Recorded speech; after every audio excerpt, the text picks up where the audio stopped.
박지원 의원이 홍준표를 찍으면 문재인이 된다. 이런 얘기를 했어요. 이런 발언에 대해서는 어떻게 보십니까? 저도 이제 그 얘기를 들으면서 박근혜 옆에 최순실이가 있었지 않습니까? 네. 안철수 옆에 이제 박지원이가 있는데 그 박지원 의원이 뭐 부지런한 건 좋은데 말하는 게 너무 이렇게 뭐랄까 이해타산적인 관점에서만 하지 않습니까? 예. 그런 건 좋은 정치는 아닙니다. 선거에는 도움을 줄까요? 저쪽 당 입장에서 봤을 때? 신뢰를 못 받기 때문에 큰 도움이 안 됩니다. 선거에 도움이 안 되고. 네. 박지원 대표는 저하고 오랫동안 일을 같이 했어요. 이박 담합 때문에 고생했었잖아요. 제가 잘 알잖아요. 무엇보다 잘 알고 지난번에 이제 구속된 것 때도 제가 도와줘서 구속을 면했고 그래가지고 재판에서 이제 무죄도 나고 이제 그랬는데 그 쭉 이렇게 말씀하시는 게 너무 자기 이해관계 중심으로. 네. 그러니까 정치의 격을 떨어뜨리는 거죠.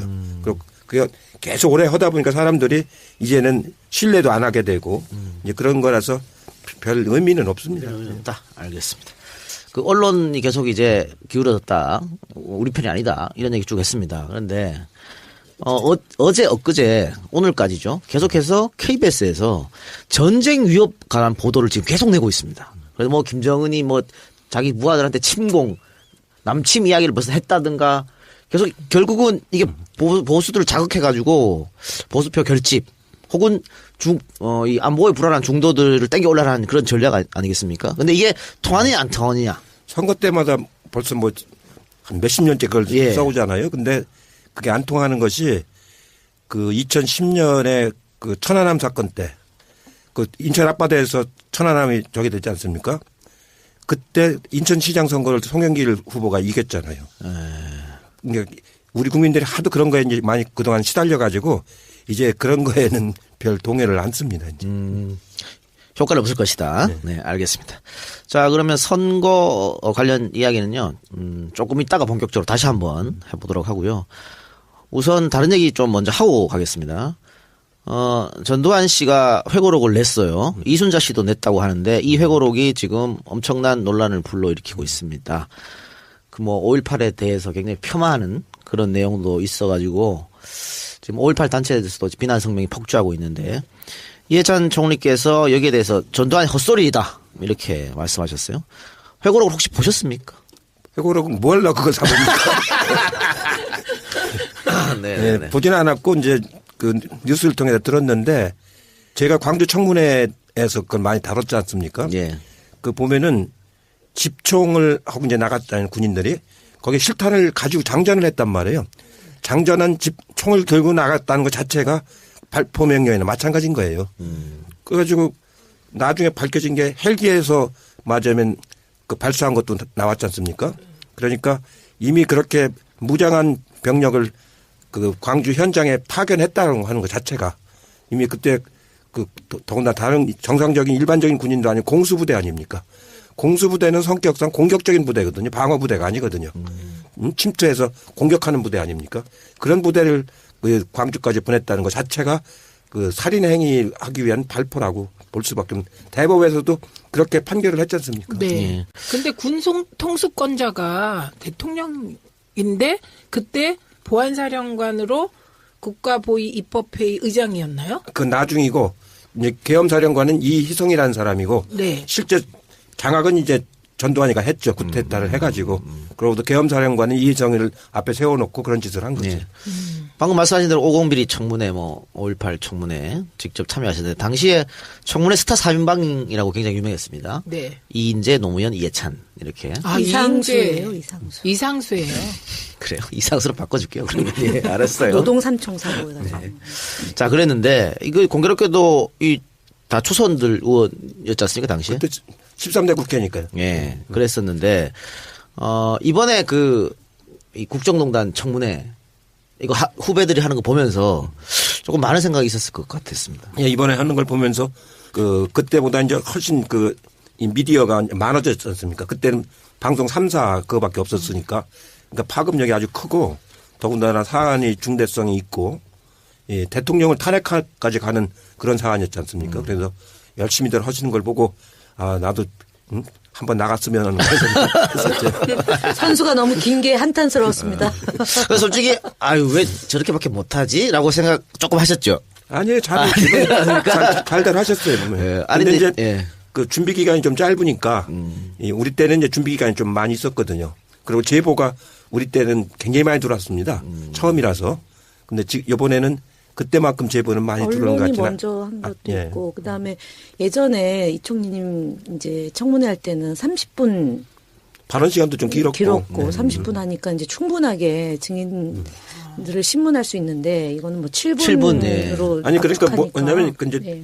이 협상을 잘해야 되는데 7분짜리를 5번 하는 거하고 35분을 한 번 하는 거하고는 다른 거거든요. 그렇죠. 35분을 한 번에 하면은 충분히 이렇게 구도를 가지고 이제 해 나갈 수가 있는데 7분짜리 하다 보니까 쪼각쪼각 질문밖에 못 하게 되는 그렇죠. 거거든요. 예. 이어진 질문을 못 하게 되니까. 예. 진짜 좋을 것 같아요.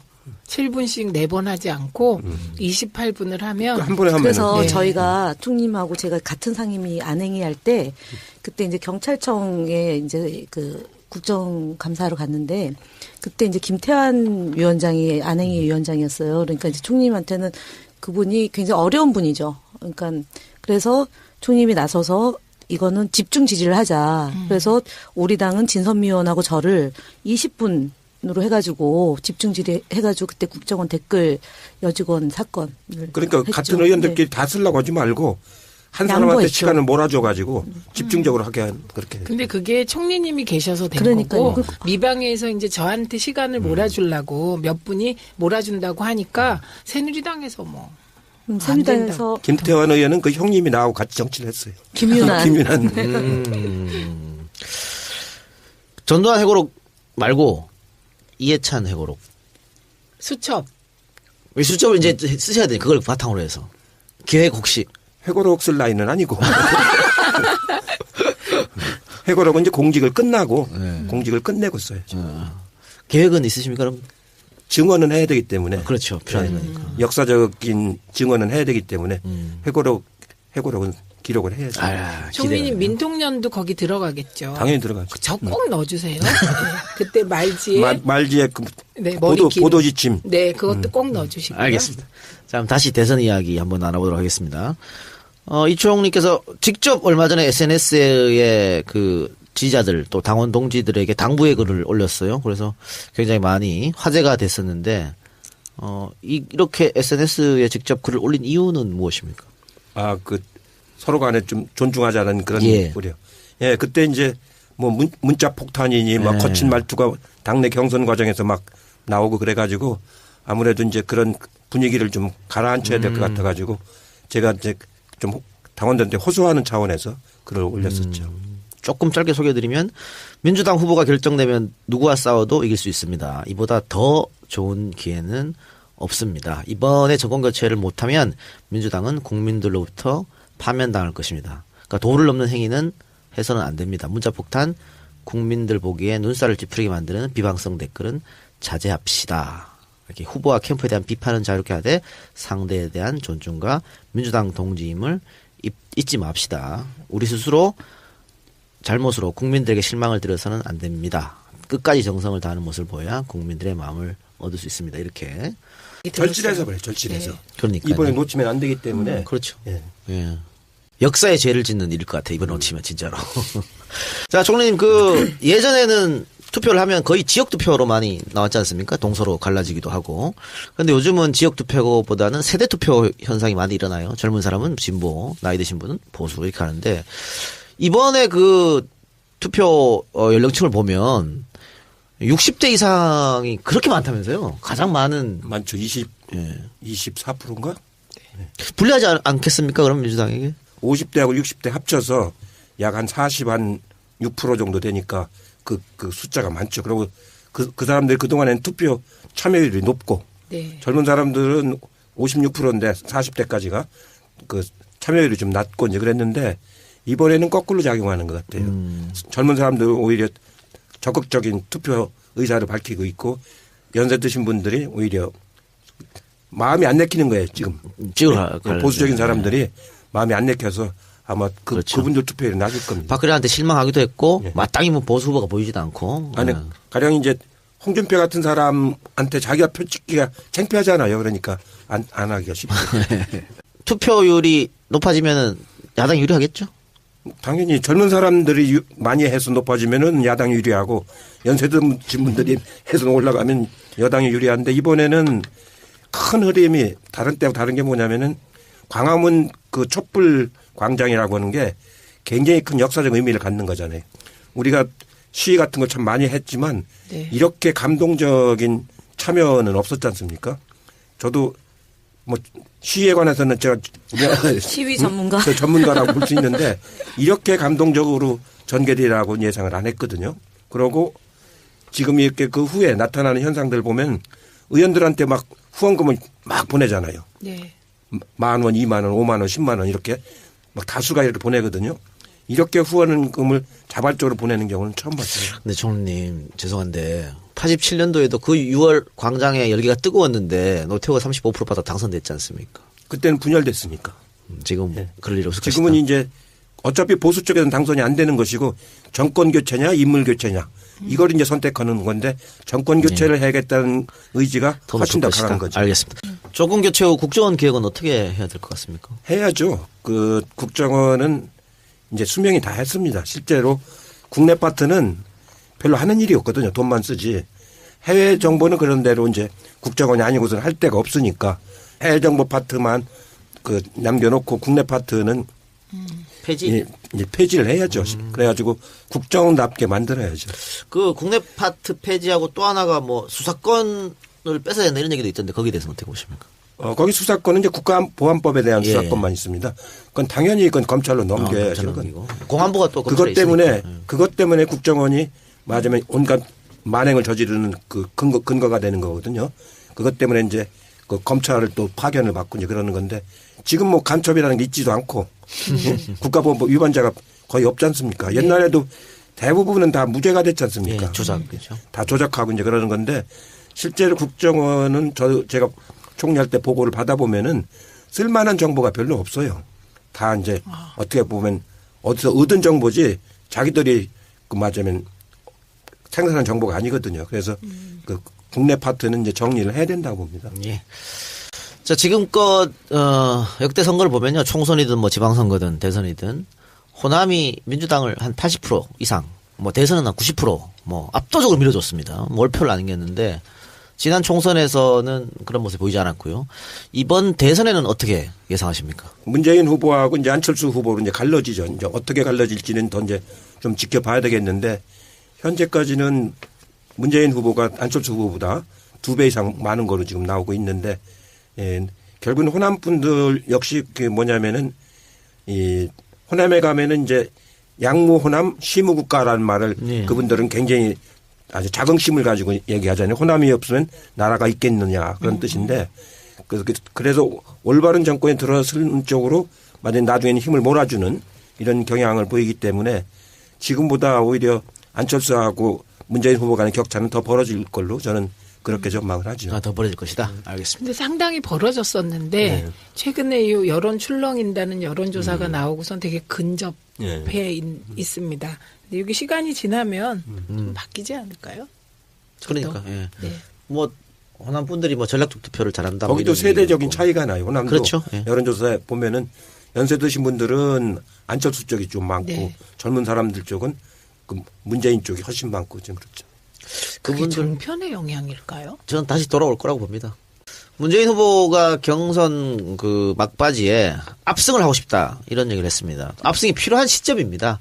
그 뭐 정권 교체해도 120석이 안 됩니다. 지금 탈당한 사람도 있고 해서 그렇기 때문에 국민의 압승의 힘을 바탕으로 국정 동력을 이끌어 나가야 될 것 같은데 문 후보가 압승을 하기 위해서 지금 갖고 있는 뭐 자산이나 여러 가지 말고 또 좀 보완할 점이 있으면 어떤 점이 있을까요? 지금은 이제 새롭게 뭐 추가적으로 보완할 거라기보다도 그동안 준비된 걸 충분히 잘 실행하는 일이 더 중요한 일이라고 보고요. 국민들이 이제 그 앞으로 이제 정치적 상황을 이제 염려들을 하시는데 내가 보기에는 120석으로 지금 시작을 하지만 실제로 그 대선이 끝나고 나면은 가을부터는 이제 개헌 논의로 들어갈 거 아닙니까? 개헌 논의로 들어가면서 권력 구조를 어떻게 할 거냐 이거에 따라서 정파들 간의 입장이 막 달라질 텐데 그렇게 하면서 내년쯤 가면은 제가 보기엔 큰 그 맞은 정계 개편이 이루어질 가능성이 아주 높다고 보죠. 그 김대중 대통령 때 당선되고 나서 DJ가 이제 상대당 의원들을 많이 이제 데리고 왔지 않습니까? 좀 정치를 키우기 위해서. 그때 뭐 의원 빼내가기 하면서 막 엄청 욕했었던 기억이 나는데. 그건 뭐 빼내가기 한 건 아니고 네. DJ 비연합을 해서 이제 당선이 됐는데 대개 이제 의원들 중에서는 야당은 잘 못하고 여당으로 붙는 사람들이 있습니다. 어렵것. 그런 분들이 그때 이제 일부가 왔었는데요. 많이 온 건 아니고 일부가 이제 왔었는데 전 이번엔 그런 차원이 아니고 맞으면 의원 내각제로 할 거냐. 이원 집정부제로 할 거냐 아니면 분권화된 대통령제로 할 거냐 이런 권력 구조에 따라서 그다음에 선거구를 이제 뭐 복수 아니 중대 선거구 중대 선거구로 할 거냐 이런 문제들이 막 쏟아져 나올 거란 말이죠. 그 과정 속에서 저게 지금 자유한국당이 저게 유지가 되겠습니까?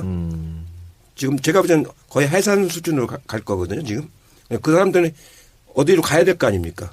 그런 현상들이 이제 발생을 하겠죠. 그런 식으로 정계 개편이 일어날 거라고 이제 예측을 하셨는데 그 골수 야당 지지자들은 그렇게 해서 들어온 사람들을 봤는데 조금 거부감이 있을 것 같습니다. 그럼요. 그렇기 때문에 그런 큰 구조 속에서 원칙 있는 협치, 원칙 있는 소통 이게 중요한 거죠. 원칙 없이 그냥 숫자만 불리기로 가면은 아무 의미가 없어지는 것이고 원칙을 가지고 이제 그 협치를 하고 이합 집산이 이루어질 때 그 중심을 잘 잡아야 되는 거죠. 자, 최민희 의원은 지금 지역위원장. 네. 김현 의원은 아니시. 네, 저는 뭐 지역이 없습니다. 곧 지역위원장이 되시지 않을까요? 계속 아픈 데를 팍 찌르시네요. 네. 뭐, 원래 그래요. 정치자들이 모르실까 봐 내가 물어봤어요. 자, 근데 2012년 대선 때 지역위원장들이 자기 선거처럼 안 움직였다. 그래서 패배했다라는 지적이 있었어요. 이번에는 어떨까요? 저는 뭐 저희 지역구 같은 경우는 이미 대선 준비를 뭐 본인 지역구 얘기하지 마시고 오래전부터 하고 있습니다. 최민희 의원 열심히 하는 거 다 합니다. 아, 아세요? 네, 다 알고 있습니다. 예. 그런데 다른 분들도 이번에는 그런 분위기예요. 예, 그리고 지난 대선의 경우는 이게 이제 모든 일을 개인의 자발성에 기초해서 하기는 어려운 거거든요. 당이 얼마나 당 중심을 중심으로 일사불란하게 움직이게 하느냐예요.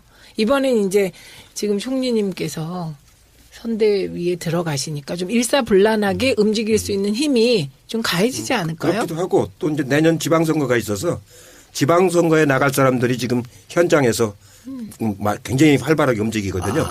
본인 얼굴도 알릴 겸 경찰에서. 네. 이게 선거운동이에요. 그리고 이번에 득표율이 많이 안 나오는 지역들은 본인 스스로 저기가 되지 않습니까? 그렇기 때문에 이 뿌리까지 지방의회까지 이제 움직이기 때문에 이번에는 많이 움직일 수밖에 없는데 12년도에는 그게 이제 후보도 당에 대해서 큰 여기가 일체화된 게 좀 약했고 당 캠프가 제가 빠지면서 그냥 이 당이 없었어요. 구심점이 없어가지고 막 집행하는 힘이 별로 없었죠. 이제 이번에는 그런 우를 범하면 안 되죠. 그 박근혜 전 대통령이 대통령 당선되고 나서 당청 관계가 그냥 수직 관계거든요. 그러니까 청와대에서 당에 뭐라고 하면 그냥 일사불란하게 움직이는 거고 그 명령 내리고 거기에 반기 들면 배신자 나가 이렇게 됐는데 이번에 문재인 후보가 정권을 잡으면 이 당청 관계는 또 어떻게 정립해야 될 것 같습니까? 그러니까 이제 그 문재인 후보하고 제가 얼마 전에 같이 저녁을 먹으면서 긴 시간 얘기를 해보니까 12년도에 출마했을 때하고는 당에 대한 이해도가 많이 달라요.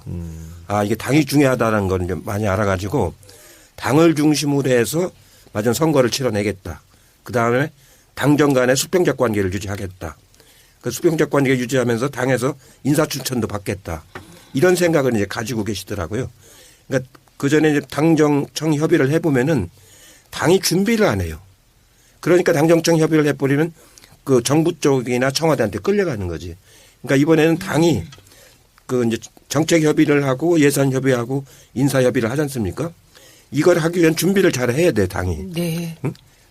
가령 법률 같은 거는 정책 파트에서 이제 하고 예산도 이제 그 예산 파트에서 하고 인사는 인사 파트에서 하고 이렇게 해서 당정청 협의를 할 때 사전 준비를 하고서 그거를 요구한단 말이죠.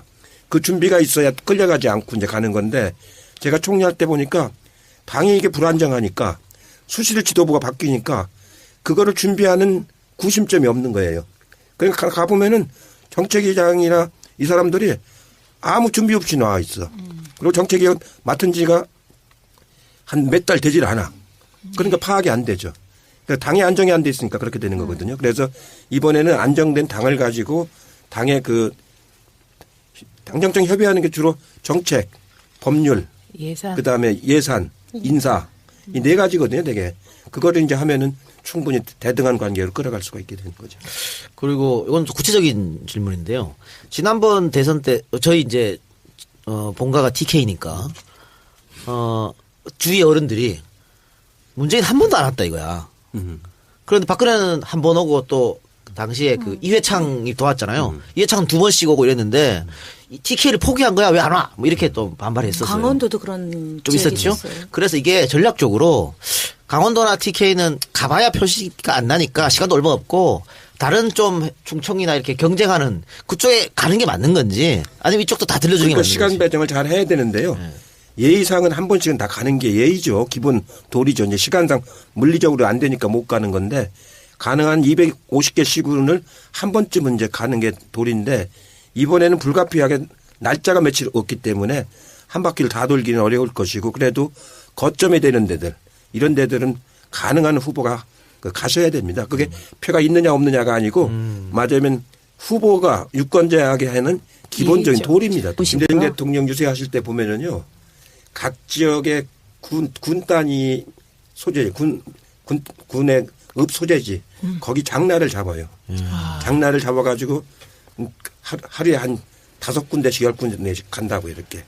장날이 지방에 가면 장날이 사람이 많이 모이니까 네. 그렇게 해가지고 스파트 유세를 해요. 네. 5분에서 10분 사이에. 5분에 10분 간 유세하고 또 떠나고 미리 선발 때는 거기 가서 준비해놓고 있고 또 5분하고 떠나고 5분하고 떠나고 그렇게 해서 하루에 많이 다닐 때 한 10군데도 다니고 막 그렇습니다. 총님 예전에 선거운동 하시다가 크게 사고 날 뻔했던 것도 있었잖아요. 네. 그때 어떻게 했느냐면은 김 대통령 선거 운동을 하는데 나하고 노무현 후보하고가 이제 리레이로 연설을 하러 다녔는데 저기 홍성에서부터 서울까지 오는 거예요. 그러니까 이제 노무현 그때 의원이 나보다 30분 먼저 출발해서 연설을 하고 나는 그 다음에 내가 거기 가서 연설해서 홍성, 그 예산, 그 다음에 당진, 천안 이렇게 해갖고 광명까지 올라오는데 수원에서 막 비가 와갖고 좀 늦었어요. 그래가지고 수원 노타리 이렇게 돌아서 들어가야 되는데 급하니까 안 돌고 이렇게 가다가 충돌했어요. 큰 트럭이 와가지고 탁 쳐가지고 얼른 내가 여기 옮겨 앉았더니 문이 이렇게 찌그러졌어. 서울 수도권은 뭐 인구의 거의 절반입니다. 2천만 이상 되는 거니까. 그런데 서울을 포함한 수도권에서는 문재인 후보가 굉장히 뭐 네, 앞서고 있습니다. 이길 것 같아요. 나머지 서울 수도권 빼고는 지금 PK가 또 가장 1,000만이 넘어가니까 네. 여기 가장 거기도 이기고 높은데 있습니다. 여기가 또 안철수 후보도 부산이 고향이란 말이죠. 근데 그게 이상한 게요, 총리님. 안철수 후보도 부산이 고향인데 부산을 정치적인 거점으로 삼지를 않고 호남을 잡았잖아요. 자기 이제 의원들이 호남에만 있으니까 네. 왜냐하면 국민의당은 호남당이나 마찬가지 아니에요. 지금 네. 호남 플러스 수도권에 2명밖에 없지 않습니까? 서울에 둘. 그러니까 다른 충청권이나 영남 지역이나 이런 데는 지구당도 거의 없을 정도거든요. 제가 있는 세종시에도 지구당이 없어요. 그러니까 그쪽에서 선거 참관인도 구하기가 어려울 거란 말이죠. 지역 조직이 없으니까. 그래서 막상 선거에 들어가면은 선거에 들어가서 막 줄다리기 하면은 이쪽은 조직화된 세력이 있어가지고 이제 표를 담게 되는 거고 저쪽은 오는 표만 담게 되는 거 아니에요. 자기들 조직이 없기 때문에. 그래서 선거 전에 들어가면 현저히 차이가 납니다. 그러면은 지금 뭐 부산 그 출신 그 민주당 의원들은 50%까지도 보고 있더라고요. 득표율을. 네. 득표율을. 네. 최근에 많이 바뀌었으니까요. 지금 부산 지역은 그 정치 여론 그 지형이 많이 바뀌었습니다. 그러니까 우리 당이 몇 명 됐죠? 부산에서? 6명? 6명 됐나요? 경남까지 합쳐서. 경남까지 경남 대구까지 하면 13명. 13명. 그러니까 그쪽 분위기가 많이 바뀌었기 때문에 더군다나 자유한국당 사람들이 거기서 표를 많이 못 가져가기 때문에 50%도 충분히 가능할 수 그러니까 있죠. 지난번 부산에서 39% 받았거든요. 50% 넘긴다면은 그럼 뭐 그런 가능성이 있죠. 있다고 보는데 TK는 어떻게 보세요? TK는 지난번에 20%를 못 받았습니다. 이번에는 30% 이상 받을 수 있을까요? TK는 지금 안철수 후보한테 많이 지는 걸로 최근에 나오는 지역입니다. TK. 그러니까 지난번보다 더 받아야 이기는 거 아니겠습니까? 20%는 더 받지 않을까요? 그래서 제가 왜냐면 옛날 수구 여권들이 안철수 쪽으로 TK 지역에서는 자기 후보가 없다시피 하니까 그리 가고 있는 거죠 지금. 그러니까 그건 야당표가 가고 있는 게 아니고 옛날 수구 세력표가 가고 있는 거죠. 근데 대구에서 지난번 저희 총선에 그러니까 득표를 보면은요 34고요. 그다음에 이제 국민의당이 18%, 16% 얻었거든요. 근데 지금 정당 지지율이 예 그렇게 보면 지금 뭐 대구나 경북은 조금 어려운데 울산 이런 쪽에 있는 지역위원장들은 굉장히 고무적이에요. 네. 예. 그리고 역대 선거에서 충청을 이기는 사람이 다 이겼습니다. 그렇죠. 예. 근데 지금 뭐 충청 출신 그러니까 출신인데 네.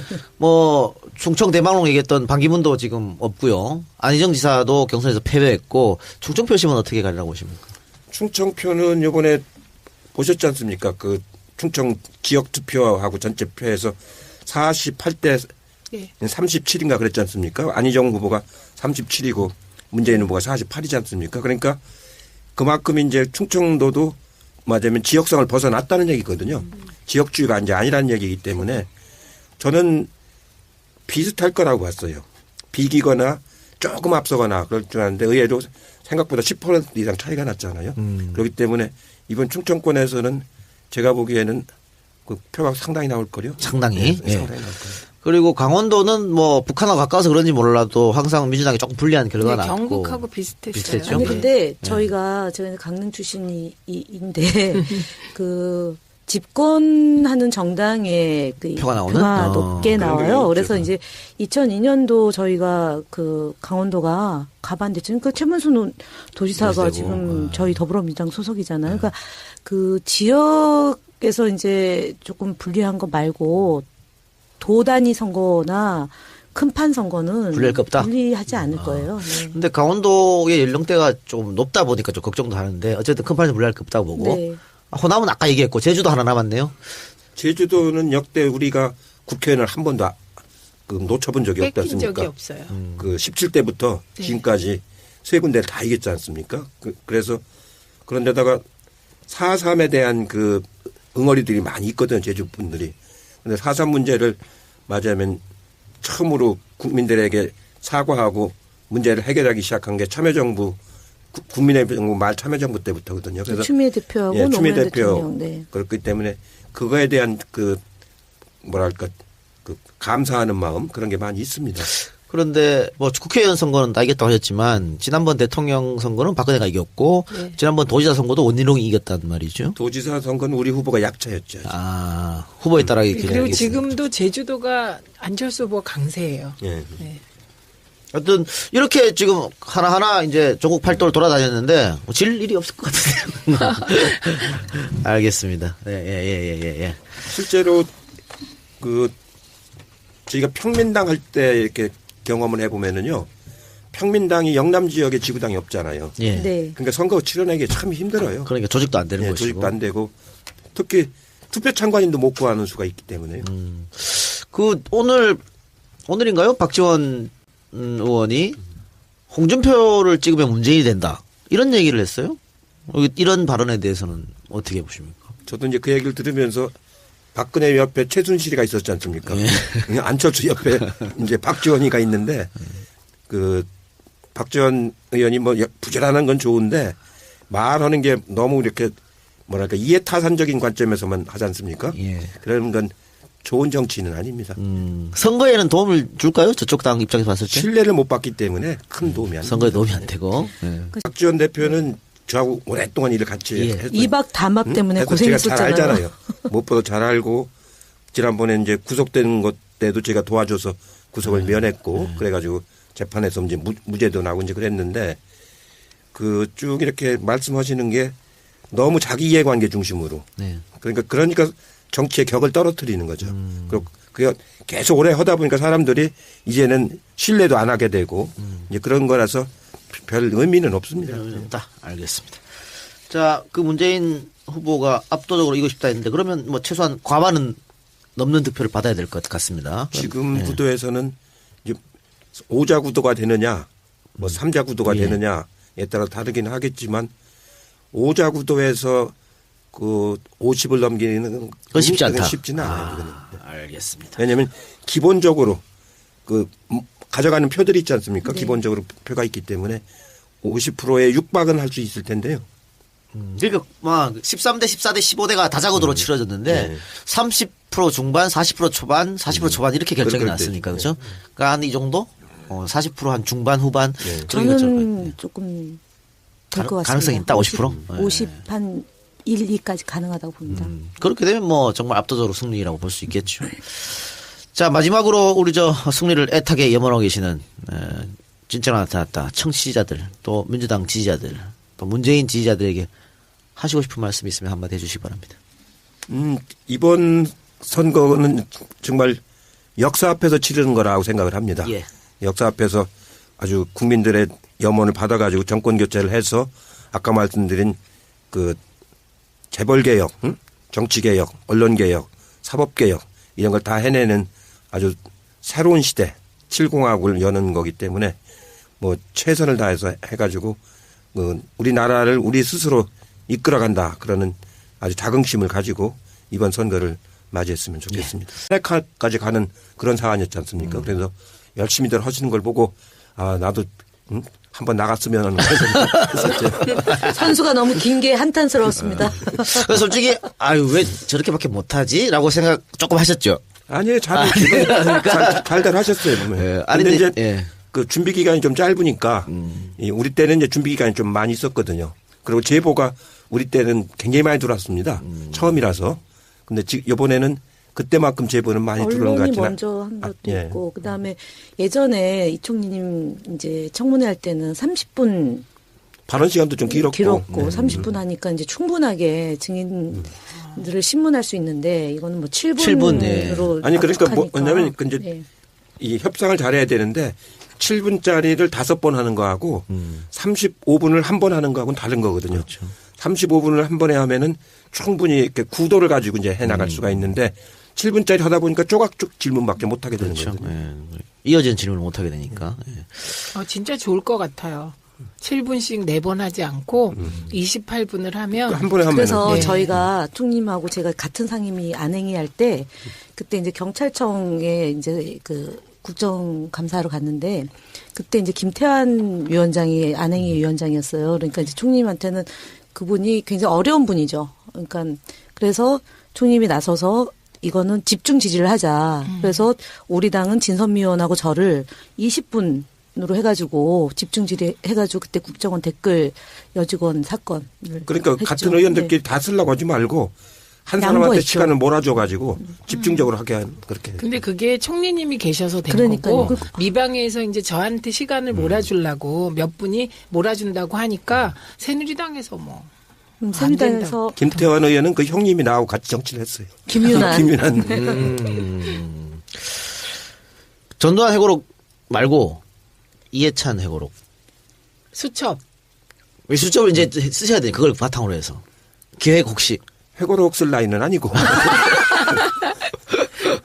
회고록은 이제 공직을 끝나고 공직을 끝내고 써야죠. 계획은 있으십니까 그럼?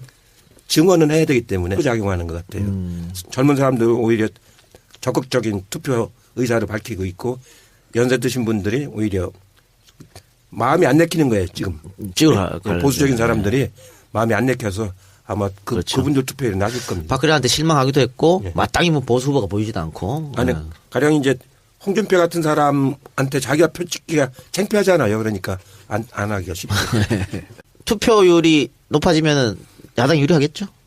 당연히 젊은 사람들이 많이 해서 높아지면은 야당이 유리하고 연세 드신 분들이 해서 올라가면 여당이 유리한데 이번에는 큰 흐름이 다른 때하고 다른 게 뭐냐면은 광화문 그 촛불 광장이라고 하는 게 굉장히 큰 역사적 의미를 갖는 거잖아요.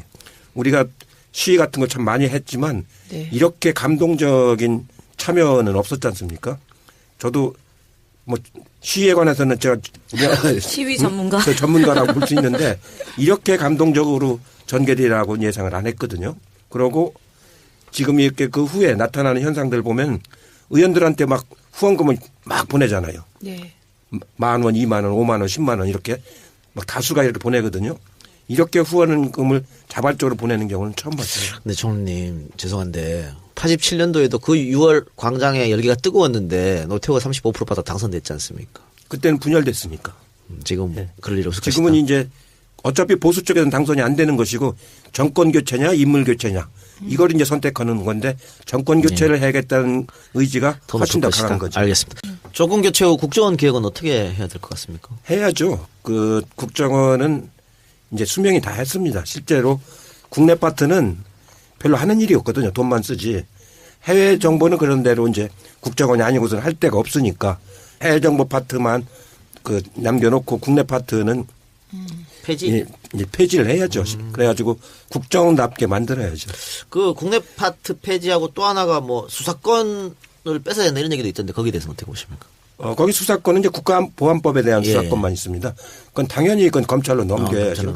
공안부가 또 그것 때문에 국정원이 맞으면 온갖 만행을 저지르는 그 근거가 되는 거거든요. 그렇죠. 필요한 거니까. 역사적인 증언은 해야 되기 때문에 회고록은 기록을 해야죠. 총리님 민통년도 거기 들어가겠죠. 당연히 들어가죠. 저 꼭 넣어주세요. 네. 그때 말지에 말지에 그 네, 보도 지침. 네, 그것도 꼭 넣어주시고요. 알겠습니다.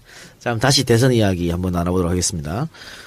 이 총리께서 직접 얼마 전에 SNS에 그 지지자들 또 당원 동지들에게 당부의 글을 올렸어요. 그래서 굉장히 많이 화제가 됐었는데 이렇게 SNS에 직접 글을 올린 이유는 무엇입니까?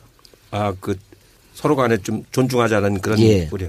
예, 그때 이제 뭐 문자 폭탄이니 막 거친 말투가 당내 경선 과정에서 막 나오고 그래가지고 아무래도 이제 그런 분위기를 좀 가라앉혀야 될 것 같아가지고 제가 이제 좀 당원들한테 호소하는 차원에서 글을 올렸었죠.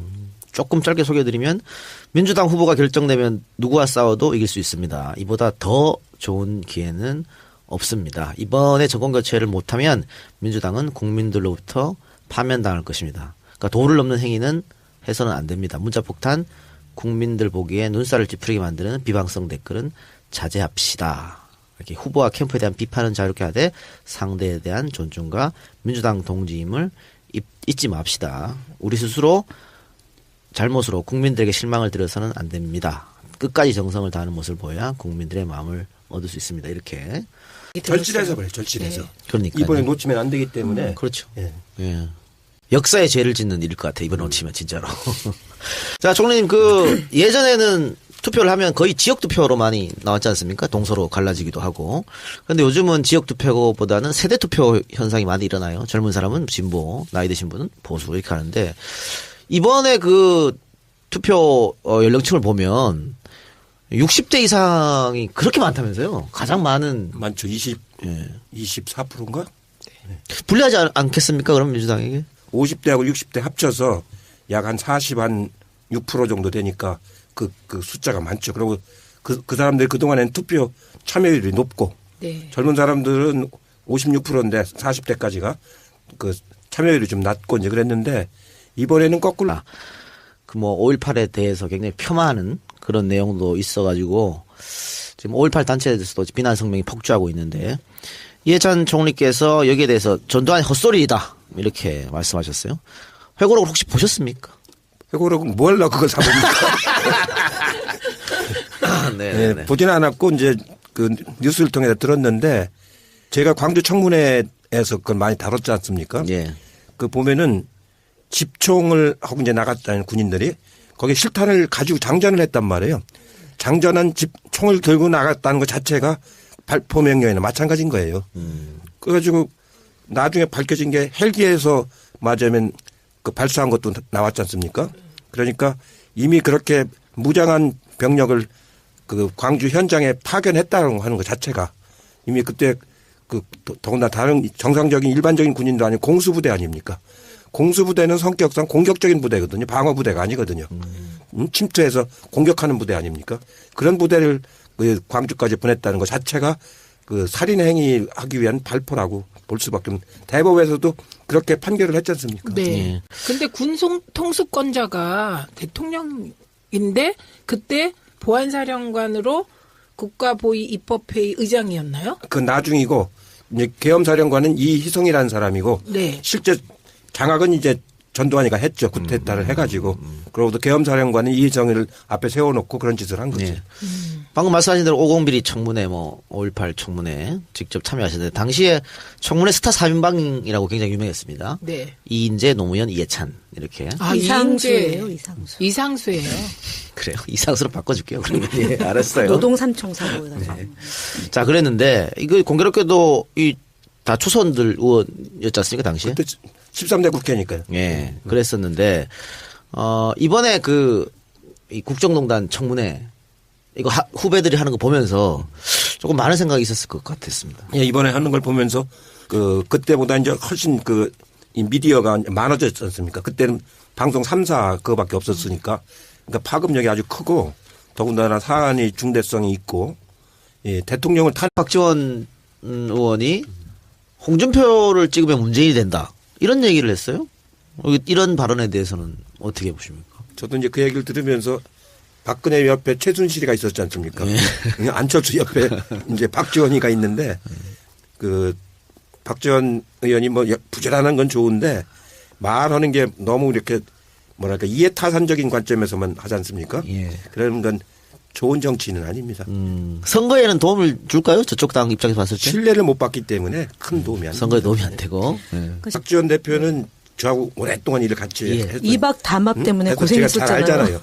무엇보다 잘 알고 지난번에 이제 구속된 것 때도 제가 도와줘서 구속을 면했고 그래가지고 재판에서 이제 무죄도 나고 이제 그랬는데 쭉 이렇게 말씀하시는 게 너무 자기 이해관계 중심으로. 네. 그러니까 정치의 격을 떨어뜨리는 거죠.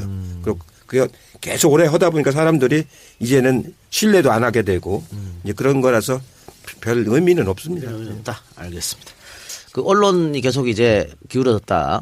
우리 편이 아니다. 이런 얘기 쭉 했습니다. 그런데 어제 엊그제 오늘까지죠. 계속해서 KBS에서 전쟁 위협 관한 보도를 지금 계속 내고 있습니다. 그래서 김정은이 자기 무아들한테 침공, 남침 이야기를 벌써 했다든가 계속 결국은 이게 보수들을 자극해가지고 보수표 결집 혹은 이 안보에 불안한 중도들을 땡겨 올라라는 그런 전략 아니겠습니까? 근데 이게 통하느냐 안 통하느냐. 선거 때마다 벌써 한 몇십 년째 그걸 싸우잖아요. 근데 그게 안 통하는 것이 2010년에 천안함 사건 때 인천 앞바다에서 천안함이 저기 됐지 않습니까?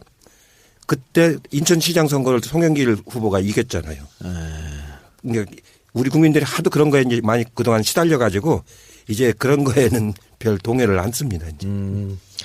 효과는 없을 것이다. 네, 알겠습니다. 자, 그러면 선거 관련 이야기는요. 조금 이따가 본격적으로 다시 한번 해보도록 하고요. 우선 다른 얘기 좀 먼저 하고 가겠습니다. 전두환 씨가 회고록을 냈어요. 이순자 씨도 냈다고 하는데 이 회고록이 지금 엄청난 논란을 불러일으키고 있습니다.